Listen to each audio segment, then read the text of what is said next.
محمد صاحب الإحسان والكرم يا رب بالمصطفى بلغ مقاصدنا واغفر لنا ما مضى واسع محمد تاج الأسر الله قاطبة محمد صادق الأهوال والكلم يا رب بالمصطفى بلغ مقاصدنا واغفر لنا ما مضى واسع محمد ثابت الميثاق حافظه محمد طيب الأخلاق والشيم يا رب بالمصطفى بلغ مقاصدنا واغفر لنا ما مضى واسع الكرم محمد رويت بالنور زينته محمد لم يزال نورا من الكلم يا رب بالمصطفى بلغ مقاصدنا واغفر لنا ما مضى يا واسع الكرم اللهم صل وسلم وبارك عليه وعلى آله. Assalamualaikum warahmatullahi wabarakatuh. Alhamdulillah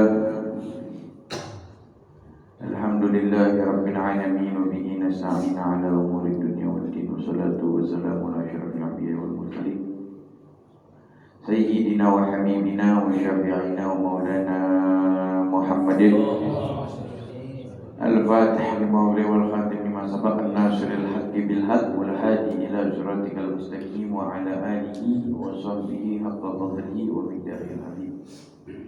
Mukarram muhtaram yang sama-sama kita hormati guru kita Ustaz Ahmad Firdaus, juga saudara Ahmad Yusuf dan para orang tua yang lainnya, sesepuh tokoh masyarakat, jamaah majlis taklim rutin setiap malam Senin di Mushola Al-Badru. Harapan kita mudah-mudahan majlis ini diridhai oleh Allah Subhanahu wa taala, ilmu kita dijadikan ilmu yang bermanfaat. Amin ya rabbal alamin. Ala hadhihi niyyah wa li kulli niyyatin shalihah wa hadratin Nabi Muhammadin sallallahu alaihi wasallam bi sirril Fatihah. A'udzu billahi minasyaitonir rajim.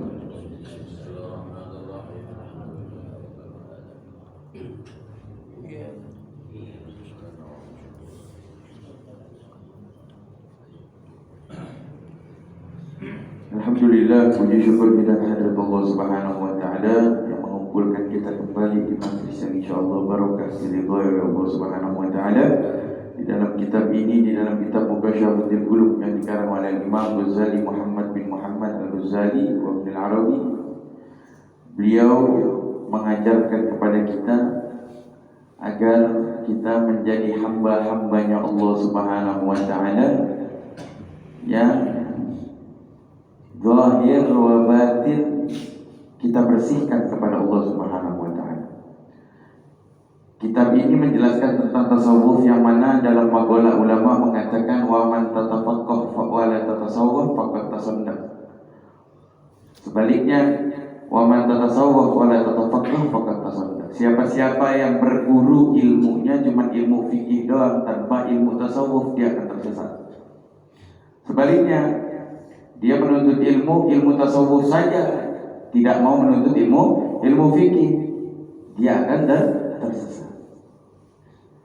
Kalau kita menuntut ilmu fikih saja, misalkan ketika kita sholat, dalam fikihnya kan ketika kita sholat harus masturul aurat, menutup aurat, baina surah wa rukbah, auratnya laki-laki dari pusat sampai dengkul. Kalau bahasa fikih sholat pakai sarung doang, sarungnya dinaikin gitu, itu sah. Kalau bahasa fikihnya. Tapi kalau bahasa tasawuf, apa pantas menghadap Allah Subhanahu wa taala, itu maksud dari fikih dan tasawuf. Fikih ini mengajarkan bagaimana tata cara beribadah kepada Allah Subhanahu wa taala, kemudian disempurnakan dengan tasawuf agar ibadah kita menjadi sempurna kepada Allah Subhanahu wa taala. Di sini dikatakan fi awal bab fi biyanil khauf. Bab untuk menanamkan, menjadikan diri kita ada sifat takut kepada Allah Subhanahu wa taala. Harus. Yang mana di sini dikatakan di awal bab ja'a fil khabar 'anil Nabi sallallahu alaihi wasallam. Datang kabar dari baginda Nabi besar Muhammad sallallahu alaihi wasallam. Annahu yang mana Nabi mengatakan innallaha ta'ala khalaqa mulkan lahu jinahan fil masyriq wa jinahan fil maghrib. Yang mana Allah Subhanahu wa taala menciptakan salah satu rupa malaikat, yang mana malaikat ini sayap kanan dan kirinya itu dari barat sampai timur. Dari barat sampai timur. Makanya benar ulama mengatakan dunia ini kecil, benar kecil. Dunia ini kecil. Kita lihat Allah menciptakan satu makhluk yang bisa sayapnya dari ujung barat sampai ujung timur. Membuktikan bahwasanya saking kecilnya itu dunia. Langit, penduduk langit 2 kali lipat dari penduduk dunia. Sangat besar langit. Itu belum lagi surga dan nerakanya Allah Subhanahu wa taala. Dunia ini kecil yang diciptakan oleh Allah. Dan kemudian warasuhu tahtal arsy, kepalanya ini malaikat itu ada di bawah arsy-nya Allah Subhanahu wa taala. Kepalanya ada di bawah arsy, warijlahu tahtal ardh, dan juga kakinya sampai ke bumi. Kita bayangkan tuh besarnya malaikat yang diciptakan oleh Allah Subhanahu wa taala. Wa alaihi bi adadi khalqillah ta'ala, dan Allah menciptakan malaikat jenis seperti ini itu sesuai Allah menciptakan berapa banyak manusia. Allah menciptakan misalkan dari awal manusia sampai sekarang misalkan 1 juta manusia, misalkan 1 juta manusia. Allah menciptakan malaikat seperti ini rupanya juga 1 juta. Di sini dikatakan wa alaihi bi adadi khalqillah ta'ala. Allah menciptakan malaikat yang rupanya seperti ini sebagaimana Allah menciptakan para manusia jumlahnya. Fa idza shalla alayya rajulan aw imra'atan min ummati, apabila ada dari laki-laki atau perempuan dari umatku bersolawat kepadaku, kata Nabi Muhammad sallallahu alaihi wasallam, amarallahu ta'ala yanqami fi bahri min nuri tahtal arsy fayanqami fihi thumma yakhruj wa yanqabil jinahu fayatir min kulli raisatin kitra. Allah memerintahkan ini malaikat kalau ada salah satu siapapun yang berkata kita memiliki satu manusia memiliki satu malaikat ini.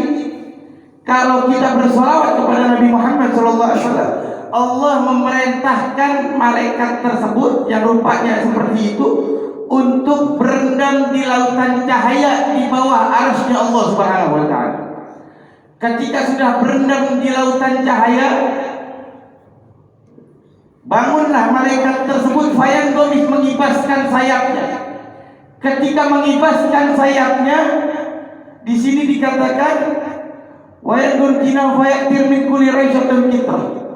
Setiap kibasan itu banyak bulu-bulunya yang rontok, banyak bulu-bulunya yang berterbangan. Fayakhluqullahu ta'ala min kulli kitrahu mulkan yastaghfir lahu ila yaumil qiyamah. Allah perintahkan dari setiap bulu-bulu tersebut yang rontok untuk beristighfar atas siapa-siapa yang salawat kepada Nabi Muhammad sallallahu alaihi wasallam. Kita lihat kasih sayangnya Allah atas umatnya Nabi Muhammad sallallahu alaihi wasallam.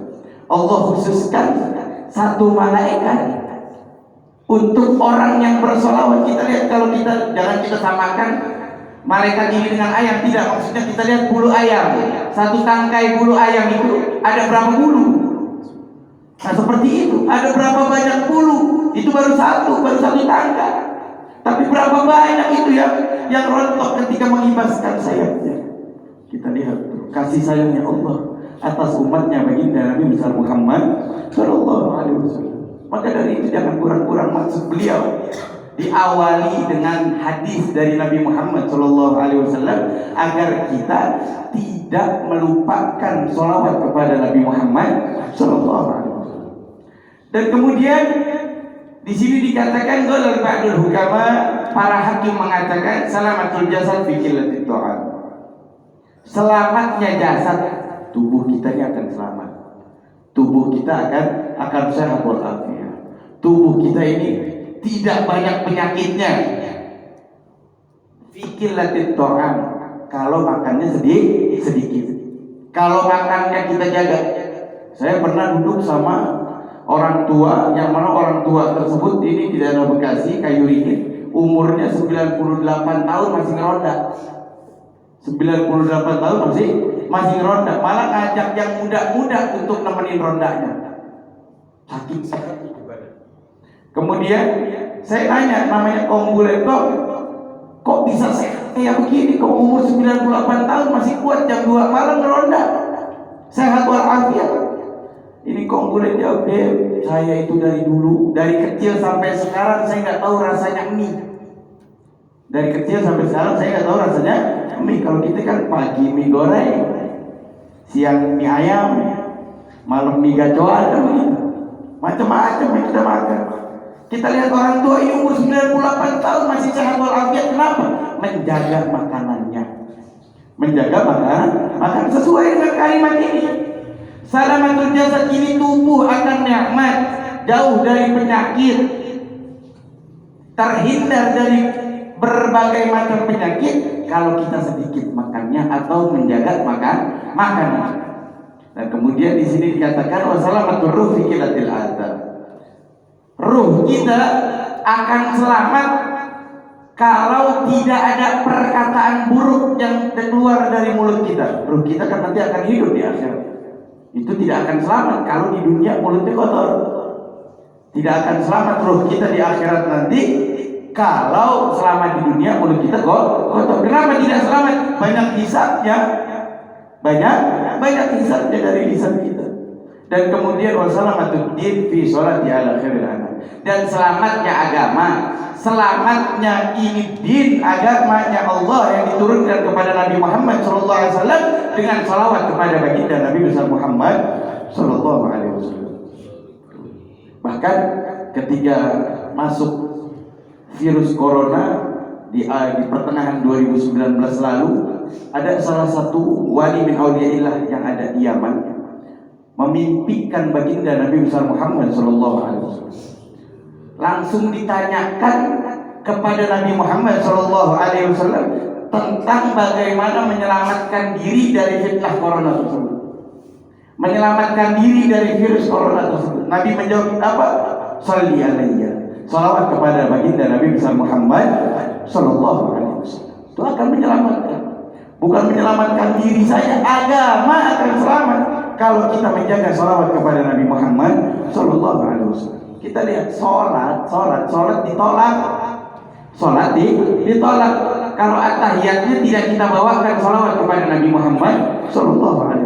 Itu agungnya salawat kepada baginda Nabi Muhammad SAW. Maksud dari sahibul kita selaku umatnya Nabi Muhammad SAW jangan sampai satu hari kagak salawat kepada Nabi Muhammad SAW. Walau mi'ah, saya katakan langsung walaupun 100. Ya, saya tidak mengatakan walaupun 1, kagak. Minimal sehari harus 100 agar kita di akhirat nanti itu benar-benar dikenal oleh baginda Nabi besar Muhammad SAW, karena di dunia selalu menyebut dengan salawat kepada beliau, salawat kepada baginda Nabi besar Muhammad SAW. Dan melanjutkan dari karangan beliau wa qauluhu ta'ala, beliau melanjutkan mengutip dari firman Allah Subhanahu wa taala tentang wasiat takwa, ya ayyuhalladzina amanu ittaqullah. Setelah kita mendakwamkan, menjalankan salawat kepada Nabi Muhammad SAW, baru kita menjalankan ketakwaan. Baru kita menjalankan ketakwaan. Karena salawat itu akan menuntun dalam hal apapun. Salawat akan menuntun dalam hal apapun. Kalau kita bersolawat kepada Nabi Muhammad SAW, tubuh kita nih enteng buat sholat, tubuh kita ringan buat puasa, redho untuk menjalankan syariat-syariatnya Allah yang diturunkan kepada Nabi Muhammad SAW. Itu seperti itu. Makanya beliau mengawali kitab dengan nasihat tentang sholawat, kemudian tentang takwa. Di sini dikatakan dalam firman Allah untuk kita bertakwa kepada Allah, wal tanzur nafsun ma qaddamat ligat. Yang mana Imam Al-Habib Abdullah bin Alwi Al-Haddad beliau mengatakan, wa'mal li dunyaka ka'annaka ta'ishu abada wa'mal li akhiratika ka'annaka tamutu ghadan. Yang mana beliau mengatakan, beramallah amal dunia seakan-akan engkau hidup selamanya. Seakan-akan kita akan hidup selamanya.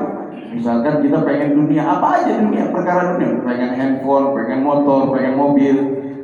Masih ada tahun besok. Masih ada tahun besok. Masih ada tahun besok. Ketemu tahun besok, masih ada tahun besok, agar kita tidak kejar dunia tersebut. Akan tetapi sebaliknya, wa'mal li akhiratika ka'annaka tamutu ghadan, dan beramallah tentang amal akhirat kalian seakan-akan engkau besoknya akan mati. Bayangkan besok engkau akan mati. Coba kalau kita bayangkan, kan kita sholat isya, kita bayangkan habis sholat isya kita mati, sujudnya khusyuk. Sujudnya khusyuk, bahkan bisa kita menghadirkan hati kita. Kenapa? Kita anggap itu sujud terakhir.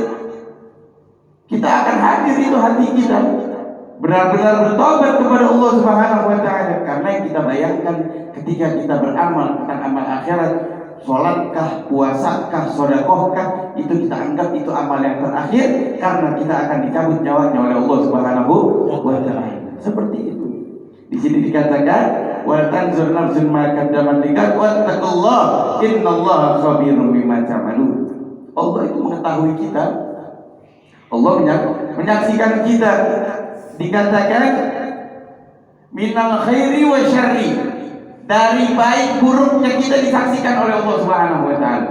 Ini fulan hari ini berbuat baik, ini fulan hari ini berbuat maksiat, ini fulan hari ini melakukan sayyiat, dolalat, mungkarat, ini fulan hari ini dia bertakwa, fulan hari ini dia sholat 5 waktunya berjamaah. Itu disaksikan tanpa ada yang lolos oleh Allah Subhanahu wa Ta'ala. Fa innal malaikata, kabar dari Allah Subhanahu wa Ta'ala, yang mana fa innal malaikah, para malaikat, seluruh para malaikat yang diciptakan oleh Allah Subhanahu wa Ta'ala, was sama, dan juga langit, wal ard wal lail wan nahar, dan juga bumi, dan juga malam hari dan siang hari, yaumal qiyamah yashhaduna bima amala ibnu Adam. Di akhirat nanti, ketika di hari kiamat nanti, di alam barzakh nanti, di hari pembangkitan nanti, akan bersaksi semuanya di hadapan Allah Subhanahu wa Ta'ala bima amala ibnu Adam, atas amal-amal seluruh keturunan Nabi Adam. Tuh, nggak bisa kita mengelak lagi nanti di akhirat, tidak bisa. Yang mana Allah ini dalam Asmaul Husna dikatakan Malikul Mulki, rajanya para raja. Tidak ada raja di atas Allah Subhanahu wa Ta'ala. Yang mana Allah Subhanahu wa Ta'ala itu zat hakim, yang mana tidak bisa lolos kita dari hakimnya Allah Subhanahu wa Ta'ala. Seluruhnya akan bersaksi. Saya pernah sampaikan juga di dalam surat Yasin, al-yauma nakhtimu ala afwahihim wa tukallimuna aydihim wa tashhadu arjuluhum bima kanu yaksibun. Semua bersaksi. Bukan lagi dari bumi bersaksi, malaikat bersaksi, malam hari bersaksi, tanggal sekian di malam hari tersebut mengadu kepada Allah Subhanahu wa Ta'ala, ya Allah, ketika malam tersebut, tanggal tersebut, dia bertahajud kepadamu di malam hari. Sebaliknya kalau kita bermaksiat, malam itu, waktu itu, dia telah bermaksiat kepada engkau. Berapa-berapanya, jam-jamnya disebutkan oleh malam hari, juga siang hari, berapa-berapanya, waktu-waktunya, durasinya disebutkan di hadapan Allah, tanpa ada yang lolos sedikit pun. Kalau bahasa sekarang BAP-nya, BAP itu di hadapan Allah Subhanahu wa Ta'ala, tanpa ada yang cacat sedikit pun, tanpa ada yang lolos sedikit pun. Ini satu peringatan bagi kita agar kita menjadi manusia yang menggunakan pola pikir kita untuk menghadapkan pola pikir kita kepada Allah Subhanahu wa taala.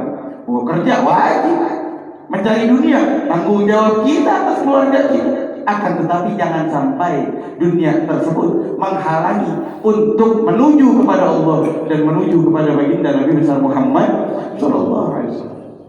Jangan menjadikan pekerjaan kita itu menjadi penghalang. Usahakan bagaimana pekerjaan kita itu menjadikan support untuk mengenal kepada Allah dan mengenal kepada baginda Nabi besar Muhammad sallallahu alaihi wasallam. Bukan berarti Allah mengajarkan untuk beribadah ini melarang untuk mencari nafkah, tidak.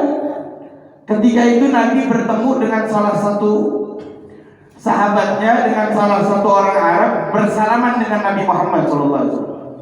Ketika bersalaman, tangannya super kasar. Tangannya super kasar. Nabi tanya, apa kerjaanmu? Tanganmu sampai kasar seperti ini. Ya Rasulullah, kerjaanku ini sangat berat, kerjaanku ini sangat keras. Ibarat kayak kuli bangunan gitu, kerjanya pakai tangan, ngangkat semen, ngangkat batu semuanya. Kemudian tangan tersebut dicium oleh Nabi Muhammad SAW.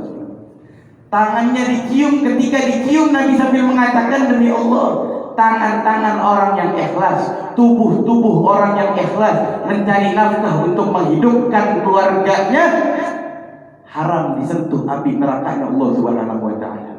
Tuh, makanya jangan salah dia cari kerja. Jangan salah dia cari kerja. Kerja boleh, bahkan wajib. Untuk apa? Menafkahi istri kita, menghidupkan orang tua kita, menghidupkan anak kita, mendidik anak kita dengan hasil kerja kita, dengan didikan agamanya Allah dan syariatnya Nabi Muhammad sallallahu alaihi wasallam. Itu harta dan juga tubuh kita, capeknya, keringatnya, lukanya, tubuh kita insya Allah sesuai dengan perkataan Nabi diharamkan disentuh api neraka kalau niatnya benar. Tuh, jadi jangan sampai kita bekerja jangan salah niat. Boleh kita bekerja, bahkan wajib untuk menghidupkan keluarga kita. Akan tetapi diajarkan oleh baginda Nabi Muhammad sallallahu alaihi wasallam agar pekerjaan kita mendapatkan keridhaan dari Allah dan keridhaan dari baginda Nabi Muhammad sallallahu alaihi wasallam. Dan kemudian di sini dikatakan al-mu'min huwa alladhi yakhafu Allah ta'ala bi jami'i jawarihi kama qala al-faqih Abu Lais alamatul khawfullah ta'ala tazharu fi sabatil akhir. Tanda-tandanya orang mukmin, bukan kita buat nilai orang, bukan. Ini tasawuf itu buat koreksi diri kita. Buat koreksi diri kita. Tanda-tandanya orang mukmin, kalau kita mau tahu diri kita ini orang termasuk golongan orang mukmin atau tidak, di sini tanda-tandanya huwallazi yakhafullah, dia adalah orang yang takut kepada Allah Subhanahu wa taala. Oke, kalau udah takut sama Allah, insya Allah ini nggak bakal nyimpang, nggak bakal nyimpang. Berapa banyak manusia zaman sekarang, bahkan itu saudara kita tidak bisa kita pungkiri. Mungkin dia belum berada di rel kita.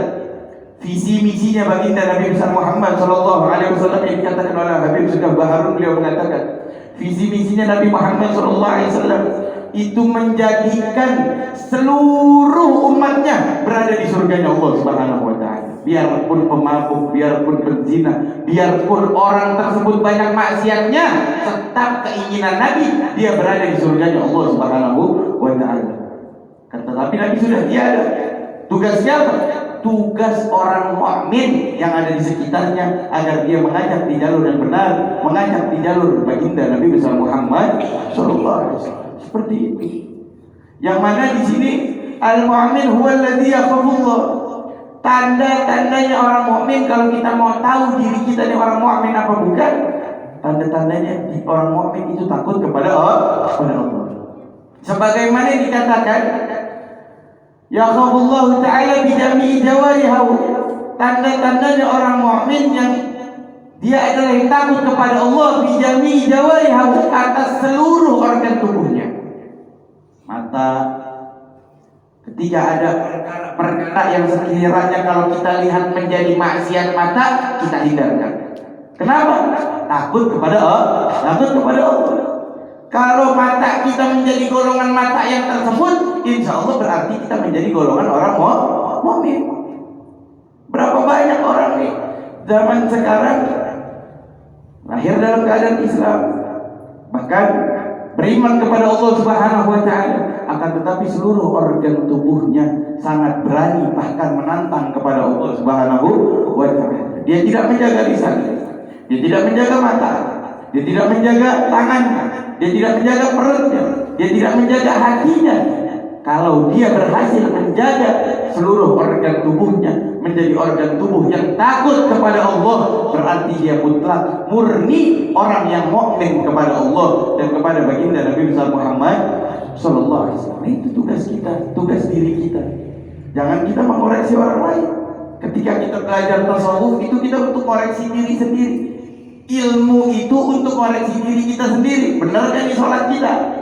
Ketika kita menuntut ilmu tentang sholat, itu berarti untuk membenarkan bagaimana cara benarnya sholat diri kita.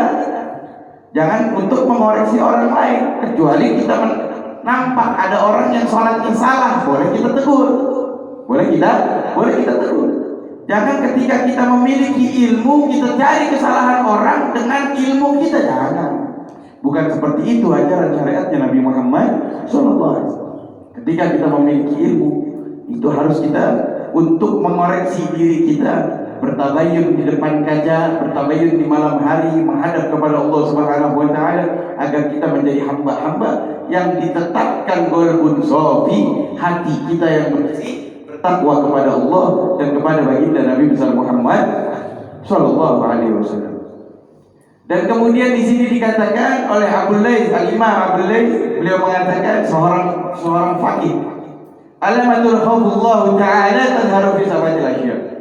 Tanda-tanda takut kepada Allah Subhanahu wa taala itu nampak. Nah, ini bisa lagi untuk menilai diri kita, untuk mengetahui diri kita. Takut atau tidaknya kepada Allah Subhanahu wa taala itu nampak dari 7 macam. Yang pertama, awaluha lisanuh. Cek lisan kita. Kita cek lisan kita. Fayamnahu minal kadzdzab. Harus ini lisan melarang untuk berbicara bohong. Dan melarang berbicara gibah. Melarang berbicara namimah. Melarang berbicara fitnah. Wa kalamul fudul. Dan juga kalamul fudul. Apa kalamul fudul? Kalamul fudul ini kepo, mencari tahu urusan orang, mencari tahu urusan tetangga kita, mencari tahu urusan teman kita. Itu perkara yang sangat tidak disukai oleh Allah dan tidak disukai oleh Nabi Muhammad sallallahu alaihi wasallam. Mencari tahu fudul. Kalau bahasa sekarang kepo, pengen tahu urusan orang. Itu kalau kita berhasil, lisan kita berhasil kita jaga dari yang tadi disebutkan, dari fitnah, buhtan, juga namimah, adu domba, itu berarti lisan kita termasuk lisan yang takut kepada Allah Subhanahu wa taala. Itu seperti itu. Kita untuk menilai diri kita. Sebagaimana ilmu tasawuf itu untuk koreksi diri kita. Jangan sampai kita memiliki ilmu untuk menilai orang lainnya lah. Sia-sia yang kita tuntut, sia-sia yang kita memiliki. Kita memiliki ilmu untuk menilai orang lain, itu menjadi sia-sia. Agar kita menjaga lisan kita, itu yang pertama. Wa yaj'aluhu mashghulan bi dzikrillah ta'ala. Harus bisa berusaha berpotensi menjadikan lisan kita mashghulan bi dzikrillah, sibuk zikir kepada Allah. Oh Habib, saya kerja, nggak mungkin sambil zikir. Hati kita kerja di pabrik, lisan kita misalkan mau sambil istighfar atau sambil sholawat kepada Nabi Muhammad sallallahu alaihi wasallam, itu bisa. Harus kita jadikan lisan yang mashghulan bi dzikrillah ta'ala. Wa tilawatil Quran, juga jangan melupakan Al-Quran. Lisan kita harus kita jadikan lisan yang membaca Al-Quran. Wa muzakaratul ilm, dan juga menjadikan lisan-lisan yang senang untuk menyebutkan ataupun murajaah, mengulang-ulang ilmu. Seperti itu. Jadi jangan sampai lisan kita ini senang dengan perkara-perkara yang menantang kepada Allah dan menantang kepada baginda Nabi besar Muhammad sallallahu alaihi wasallam. Wa tsani, adapun yang kedua insyaallah kita akan bahas di pertemuan yang akan datang, dipanjangkan umur dalam keadaan sehat wal afiyah, dalam keadaan taat kepada Allah, dikuatkan iman Islam kita, dan mudah-mudahan ilmu kita dijadikan ilmu yang bermanfaat. Amin ya rabbal alamin. Qala Rasulullah sallallahu alaihi wasallam, afdalu ma qultu ana wa nabiyyuna min qabli la ilaha illallah.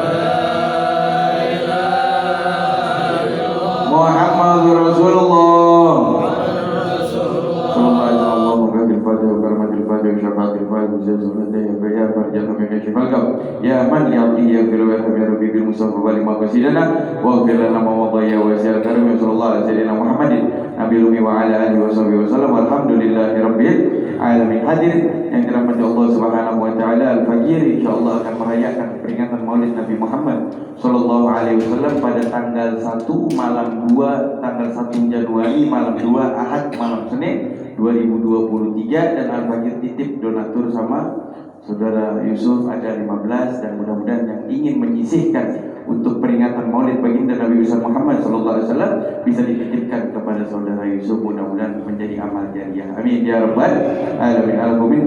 Assalamualaikum warahmatullahi wabarakatuh.